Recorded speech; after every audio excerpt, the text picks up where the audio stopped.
Hello, thank you for tuning in to another episode of sci-fi. We're your co-hosts. I'm Amy, And I'm Sarah. and today we're going to be talking about the new Deadpool movie. Wait, did I leave the stove on? Let's go, give it to you. So, what we thought that was really unique about this movie is the opening credits. Those were really cool. Yeah, it was super funny. Yeah, super funny. I think they had some of the ones that they had was it said some douchebags film. Yeah.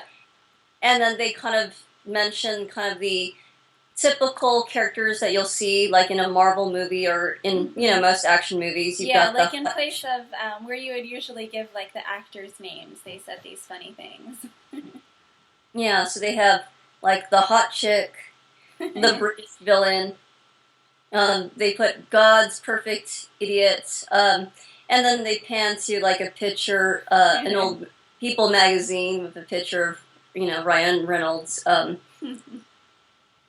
then also they had a glimpse of Reynolds as the Green Lantern. So it's been funny. Yeah, lots of fourth wall breaking right from the very beginning. But what was really cool was it said when it said the writer's name, it said written by the real heroes here. Yeah, giving the writers some credit. That was pretty cool. I know. And as a writer, that was like my favorite part. So exactly. Deadpool had a really great cast. Ryan Reynolds, of course, is Deadpool. And what I really liked is that Ryan Reynolds actually had a pretty big hand in producing the movie. So I think it was kind of like a bit of a labor of love for him, and that really comes through. Of course, he was Deadpool in X-Men Origins Wolverine, but this is a much different portrayal of Deadpool, and I think a much more authentic portrayal. So it was cool to see Morena Baccarin. She played Deadpool's girlfriend, Vanessa, and as the opening credits, she was the hot chick of the movie. So it was really cool to see her. I really loved her from Firefly. I became a real fan of hers after Firefly. And it was awesome. She was also in that sci-fi TV show V. Before that got canceled. I think it lasted maybe a season, maybe two. I think just one season. But she was like one of the leading characters in that. Basically the evil alien overlord type character, but and she's doing some work. She's acting in Gotham recently, but yeah, she's one of my favorite actresses. Always glad to see her. Nichelle Nichols was in it. She plays Blind Al. How can you not love Nichelle Nichols? So it was really great to see her, and she just did a really awesome job of portraying Blind Al as this kind of like sort of snarky, sort of like hard-edged character, but who also cares about Deadpool. So yeah, I love anytime we can see Nichelle Nichols. It's always awesome. Yeah, her character kind of reminded me a little bit of like Master Splinter from the Teenage Mutant Ninja Turtles. I kept thinking about that. So. Yeah, there are definitely some similarities. So another cool actor that was in Deadpool was Karan Soni. Now, I don't think he's like super well known. I think some people know him. Where I saw him, he was in a sci-fi comedy TV show. It's like basically not a mainstream show. It was on Yahoo Screen. It was called Other Space. It was really awesome. Milana Valentrub. Some people I think know her. She's like the girl from the AT&T commercials. She was in it, and he is super funny. He was like the captain of this spaceship that pretty much got lost in space in a different dimension. And he's just super hilarious. He's a great captain. It's just super fun show. Oh yeah, in Other Space, great show. One other thing to mention about it, it was created by Paul Feig, who was also the creator of Freaks and Geeks. So, his work is really good. So there was, of course, a Stan Lee cameo. Vanessa works in a strip club, and Stan Lee is the DJ at the strip club, which was pretty hilarious. So it was It was a good cameo. They're fun as always, so I enjoyed it. Yeah. Always fun to see him. Yeah, and it's a Marvel film because there's always going to be some kind of Stanley cameo. Yep, Yeah. exactly. Also, Brianna Hildebrand, who played Negasonic Teenage Warhead, was awesome. The character is just really great. She's sort of not your typical, I guess, X-Man in some ways. She's sort of like a moody teenager, and at one point in the middle of a fight scene, she's tweeting on her phone, and she's really great. I liked her character a lot, and I liked the actress a lot. I thought it was really good casting there. I was good to see Colossus in there, and playing a pretty big role impacting the movie. Yeah. And I really liked him. I really liked how they portrayed him. He kind of seemed like he was, that big kind of behemoth-y, guy. But at the heart of him, he's like telling Negasonic Teenage Warhead, hey, you need to have breakfast. Gives her a protein bar. I felt very fatherly and nurturing, so that was pretty cool.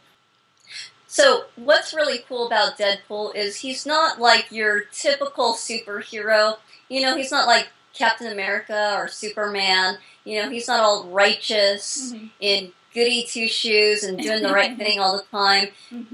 He's like, he's a little bit more of an anti-hero. He's like crass and vulgar. He's not what you would typically expect of a superhero. Which, not that those things are bad, but it's kind of refreshing to see that, they've created all these different types of, if you want to dare say, superhero. Yeah. Yeah, and he is. He's really different. And I think that's what people love so much about him, that he has this sense of humor, and he's not, he doesn't fit that Captain America mold. And it's really great. It's great to see something different, and we're seeing a lot more of this. I mean, these characters have been around in the comics for a while, but we're starting to see them more in movies and on TV, like we're seeing with Jessica Jones, who's another very different type of superhero. And it's just really great to see the sort of superhero genre expanding in this way. Another cool thing about Deadpool is the fact that, I just want to say, because he has cancer. It's so great he has cancer. No, I don't mean it like that. That came out wrong. But it's the fact that, you don't see a lot of superheroes dealing with like actual human issues or, illnesses or diseases. So it's refreshing that, like he's like a regular person. He's got, illnesses and diseases like a regular person. Cancer is prominent in today's society, and it's interesting to see a superhero character who's also having to fight off, dying of cancer. So yeah, and the way he overcomes his cancer is pretty extreme. But it is great to see him sort of going through that process and then coming out the other side, and of course he comes out the other side of it not totally unscathed, but he survives and he comes through as a superhero, and it's pretty great to see that. Really a superhero, I think, because anti-hero. Superheroes in our own lives, what she's doing, and that's kind of an example, is like just kind of like facing your issues and arising to the moment and confronting the things that you need to confront. So yeah, I agree. Also, and the fact is that even after he got through the issue of cancer, then he has another issue going on, because superheroes, look at Captain America, super handsome man, look at Superman, super handsome man, Jessica Jones is beautiful, but Deadpool, take off his mask, not so good looking. Like the fact that they have a superhero who's at least they're trying to show like a different variety of superhero. This guy is basically not very physically appealing, or not, he's not a beautiful, he's not like, he's not going to win any beauty pageants. He doesn't look like Captain America. He doesn't look like, Superman. Yeah. It's interesting because after he comes through his battle with cancer, then he has all of these superpowers, and he's this very powerful person, but he still has this issue to deal with, and despite the fact that he has this amazing healing ability and all of these powers, like, he still has this sort of demon that he has to face. Yeah, and you know what? I think it's very interesting that it came out basically on Valentine's weekend. Yeah.